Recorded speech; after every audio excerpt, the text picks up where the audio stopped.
Hello viewers, a very warm welcome to our channel. Last week market में एक बड़ा सा कट आया and Nifty itself fell 4.77%। So आज हम लोग डिस्कस करेंगे एज एन इन्वेस्टर या तो स्विंग ट्रेडर हमारा क्या नेक्स्ट स्ट्रैटेजी होना चाहिए and what are the key support levels on which we can do our investments. So दोस्तों, ये है निफ्टी का daily chart and as I was mentioning, Nifty ने 24,800 को टच करके इसी वीक क्लोजिंग दिया है 23,587 पे। ये 4.77% का ड्रॉप सिर्फ निफ्टी में आया हुआ है।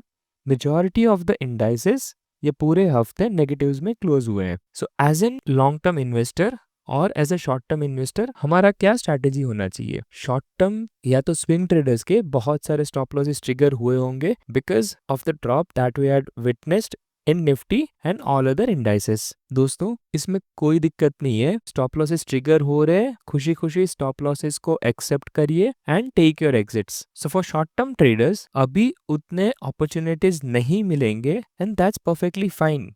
आप लोग की सपोर्ट लेवल्स का वेट कीजिए एंड जब भी मार्केट्स की सपोर्ट लेवल्स पे साइन दिखाता है फॉर द रिवर्सल, आप उस टाइम पे एंट्री करेंगे तो आपको रिस्क कम हो जाएगा और रिवॉर्ड अपॉर्चुनिटी ज्यादा हो जाएंगी। सो अकॉर्डिंग टू दिस आपका रिस्क टू रिवॉर्ड रेशियो भी बहुत ही सूटेबल होएगा एंड आपके फेवर में रहेगा। सो ये हो गया for short term traders. Coming to long term investors, जो लोग 6 months, 1 year, 2 years and above के लिए इन्वेस्टमेंट्स करते हैं, उन लोग के लिए नेक्स्ट मूव क्या होगा? सो from this Nifty daily chart हम लोग देख पा रहे हैं निफ्टी का एक मेजर सपोर्ट आ रहा है 23,340 लेवल पे and right now Nifty is at 23,587। So जब निफ्टी 23,340 के पास आएगा, so as a long term investors आप लोगों के लिए ये एक अपॉर्चुनिटी रहेगा एंड 23,340 लेवल्स पे आने पे आप जरूर अपना इन्वेस्टमेंट कर दीजिएगा। सो दोस्तों, मैं आज एनालिसिस कर रहा था,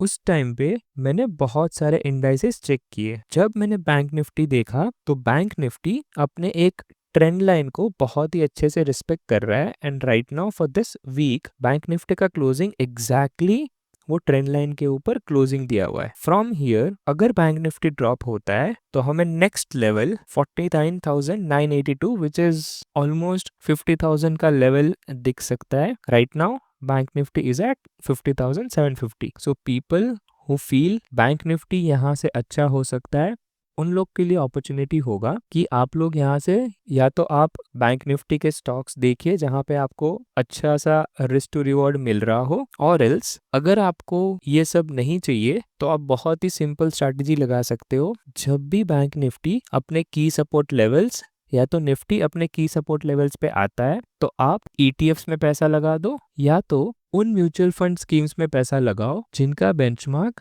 निफ्टी 50 हो या निफ्टी बैंक इंडेक्स हो। तो आपका रिस्क टू रिवॉर्ड आपके फेवर में हो जाएगा and it will be much suitable for you. Also मैंने बहुत सारे और भी इंडाइसेस देखे जहाँ पे मैंने निफ्टी मिड कैप 100 का इंडेक्स भी देखा। तो दोस्तों, मिड कैप 100 या स्मॉल कैप 100 सारे ही इंडाइसेस में एक पैटर्न मुझे कॉमन दिखा, और वो था जब भी mid cap and small caps ने यहाँ से रैली दिया था तो उन्होंने यहाँ पे गैप बनाया हुआ है और ये गैप अभी तक फिल नहीं हुआ है। Based on the recent fall मेरे को लग रहा है इस बार ये गैप फिल होने के लिए नीचे आएगा। Since it's a game of probability, तो हम लोग को हमारी स्ट्रैटेजी रेडी रखनी होगी कि अगर मिड कैप या स्मॉल कैप इंडाइसेस अपना ये गैप फिल करने आता है तो जो भी हमारा इन्वेस्टमेंट्स हमें करना है, जो भी हमारा कैपिटल है, वो हम लोग रेडी रखेंगे सो दैट हम लोग जब ये गैप फिल करता है हम लोग अपना एक इन्वेस्टमेंट कर सकते हैं। सो यहाँ पे स्ट्रैटेजी क्या होगा, जब भी ये गैप फिल करेगा उस टाइम पे अगर आपको कोई स्टॉक्स उसके सपोर्ट लेवल पे मिलता है या तो अगर आपको कोई आइडिया नहीं है कहाँ पे इन्वेस्ट करना है, कोई स्टॉक्स आपको नहीं मिल रहे हैं, बहुत ही सिंपल चीज कर लो,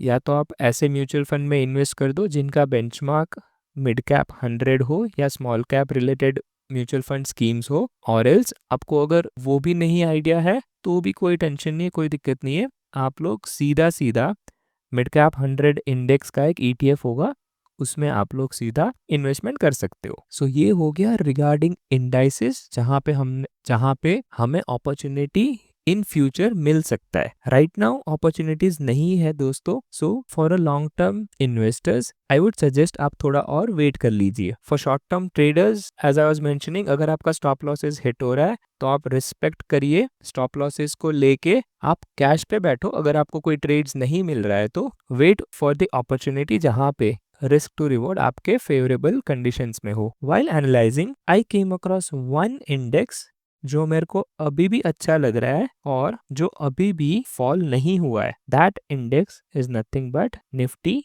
फार्मा इंडेक्स। यहाँ पे डेली का चार्ट है and if I see in the daily chart, उसने एक सपोर्ट बनाया हुआ है which is at 21,500. Right now it is trading at 22,500, but in the last entire 1 week Nifty Pharma 1.5% positive में क्लोज हुआ है। Further since Nifty pharma as an index अच्छा लग रहा है तो मैं इसके कुछ स्टॉक्स ऐसे देख रहा था जहां पे मुझे कुछ अच्छा अपॉर्चुनिटी मिले और मुझे अच्छा रिस्क टू रिवॉर्ड फेवरेबल मिल जाए। उसमें से मेरे को दोस्तों कुछ ऐसे स्टॉक्स मिले जो मैं आप लोग के साथ शेयर करना चाहता हूँ। पहला स्टॉक है ल्यूपिन लिमिटेड। ये एक लार्ज कैप कंपनी है। ल्यूपिन ने 2015 में ऑल टाइम हाई क्रिएट किया था और वहां से 2020 में उसने एक लो क्रिएट किया। एवर सिंस 2023 ल्यूपिन ने एक बहुत ही अच्छी रैली देखी from the levels of 600 up to the levels of 2200। Right now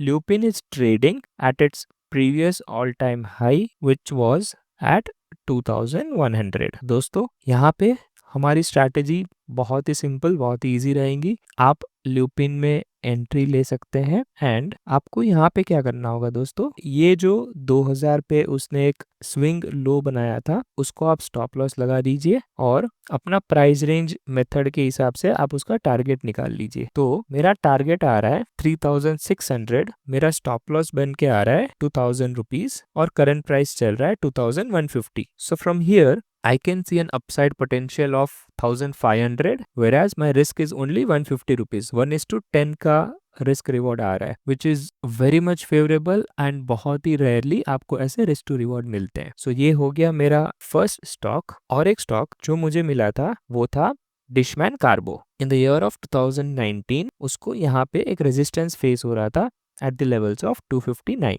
Again in the year of 2019 July attempt fail हुआ। 2022 में 2 बार अटेम्प्ट हुआ 259 लेवल्स को ब्रीच करने का बट नहीं हो पाया। 2024 में अटेम्प्ट हुआ, एक कैंडल 259 के ऊपर क्लोज हुआ बट उसका कोई फॉलो ऑन एक्शन नहीं हुआ। So again Dishman कार्बो share prices drop हो गए। रिसेंटली हमने देखा उसका ब्रेकआउट हुआ एंड डिस्पाइट मार्केट फॉल इसके शेयर प्राइसेस गिर नहीं रहे। सो दोस्तों ये शेयर ने 1 2 3 4 5 और ये 6th अटेम्प्ट में ब्रेकआउट किया हुआ है which I feel is strong enough to sustain this time since it is also trading above its resistance level। तो मैं क्या करूंगा, as per my setup मैं उसको 259 जो उसका रेजिस्टेंस था, जो उसका सपोर्ट बन चुका है, वहीं पे स्टॉप लॉस लगाऊंगा। Right now the price is at 275। मैं थोड़ा स्टॉप लॉस उसको एक बफर देने के लिए, उसको एक कुशन देने के लिए जो ब्रेकआउट कैंडल था उसके लो पे भी रखूंगा विच इज एट 240 लेवल। तो मैं ये दोनों लेवल्स को ऑब्जर्व करते हुए इसमें ट्रेड लूंगा एंड मेरा टारगेट होगा which is the all time high levels of 385 to 400 range. तो ये शेयर में भी मेरा रिस्क टू रिवॉर्ड बहुत ही सूटेबल, बहुत ही फेवरेबल हो रहा है for the long term investors. और एक जो मेरे को अच्छा लग रहा है दोस्तों वो है Panacea Biotech. So to understand Panacea Biotech मैंने इसको मंथली चार्ट में कन्वर्ट कर दिया है। So from this we can observe in the year of 2006-2007 4 बार यहाँ पे अटेम्प्ट हुआ था and every time it was facing a resistance at 442 rupees. Again एक अटेम्प्ट हुआ इन द लेट 2021 बट वो 442 लेवल्स को क्रॉस नहीं कर पाया, उसको एक बड़ा सा रिजेक्शन आया and we saw a fall till the level of 120 rupees। So recently at 120 उसने डबल बॉटम बनाया and in 2024 in just 4 months उसने रैली दिया हुआ है फ्रॉम 132 रुपीज 442। इसमें मेरे को जो लग रहा है दोस्तों उसके हिसाब से मैं पहले इसको वीकली चार्ट में कन्वर्ट कर देता हूँ and what I feel is ये स्टॉक में अगर सिंस इसने ऑलरेडी इतना बड़ा मूवमेंट दे दिया है फ्रॉम 125 टू 442, हमें थोड़ा इसका ऑब्जर्व करना पड़ेगा। And if this stock continues to showcase strength, हम लोग यही रेंज में एंट्री करेंगे दोस्तों। सो अगर मैं यहाँ पे प्राइस रेंज लगाता हूँ तो मेरा जो टारगेट बन के आता है वो हो जाएगा 837 rupees. But this is a conditional pick दोस्तों। सो आई रिपीट, हम लोग को ये स्टॉक का बिहेवियर ऑब्जर्व करना होगा in this range, in the range of 400 से लेके 440 रुपीज तक। अगर ये यहाँ पे सस्टेन कर देता है, अगर ये यहाँ से स्ट्रेंथ दिखा रहा है, then only we will be entering. अगर यहाँ पे ये सस्टेन नहीं कर पाता है, अगर यहाँ से इसका ड्रॉप शुरू हो जाता है, then we will ignore this stock. So दोस्तों, ये थे हमारे आज के stocks. And before we wind up, please do remember, मनी भाई कहते हैं अगर आपने मनी भाई को काम पे नहीं लगाया, अगर आपने मनी भाई से काम नहीं कराया, तो मनी भाई आपसे जीवन भर काम कराते रहेंगे। सो दोस्तों, मनी भाई को काम पे लगाओ, मनी भाई से काम कराओ, ताकि आपको जीवन भर काम ना करना पड़े। दैट्स ऑल फॉर टुडे दोस्तों। Thank you so much. Take care.